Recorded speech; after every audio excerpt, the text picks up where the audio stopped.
आज जब प्रहार हो रहे हैं, कोई जाति के नाम पे बांट रहा है, कोई क्षेत्र के नाम पे बांट रहा है, कोई भाषा के नाम पे बांट रहा है, कोई अव्यवस्था पैदा कर रहा है, याद करना ये बांटने वाले तत्व, इनमें रावण और दुर्योधन का ही डीएनए इसमें काम कर रहा है।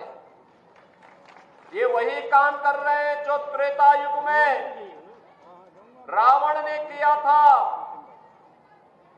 और याद करना, जब भी आप इन लोगों को बांटने वाले तत्वों को धोखे से अगर मौका दे दिया, ये फिर वही काम करेंगे, गुंडागिर्दी का, अराजकता का, दंगा कराने का।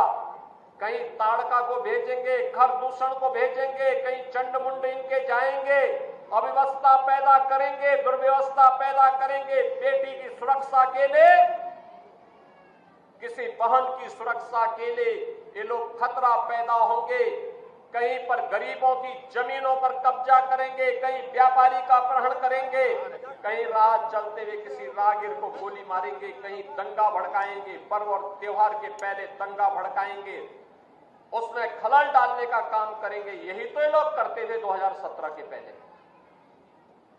आज दीपावली का इतना पावन पर्व है, पूरे प्रदेश में कल दीपोत्सव, आज भी दीप घर घर जलेंगे और कितना शांति और सौहार्दपूर्ण तरीके से, निश्चिंत तरीके से आप आयोजन के साथ जुड़े। सबको मालूम है कि अब कोई खतरा यानी सुरक्षा में सेंध लगाएगा तो राम नाम सत्य है की तरफ चला जाएगा।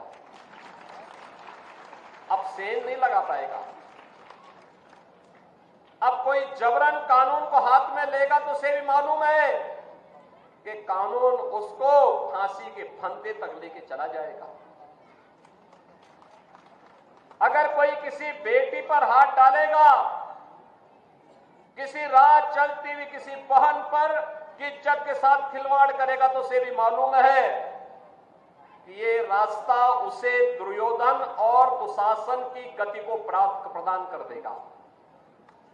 रावण और कुंभकर्ण की तरह ही उसकी भी दुर्गति कर देगा। अगर कोई दंगा करा करके पर्व और त्योहारों के पावन पर्व में खलल डालने का कार्य करेगा तो उसे भी मालूम है कि इसके बाद तो फिर उसका पुतला ही जलाया जाना बाकी रह जाएगा। और इसीलिए जब यह गारंटी सरकार ने दी है सुरक्षा की, बिना भेदभाव के सबको सुरक्षा, सबका सम्मान, सबका विकास, सबकी समृद्धि, सुरक्षित माहौल में ही समृद्धि के अवसर बनते हैं। एक सुरक्षित माहौल में ही उज्जवल भविष्य की परिकल्पना को साकार किया जा सकता है। और उसी को साकार करने के लिए हम बार बार इस वन्य गांवों में आते हैं।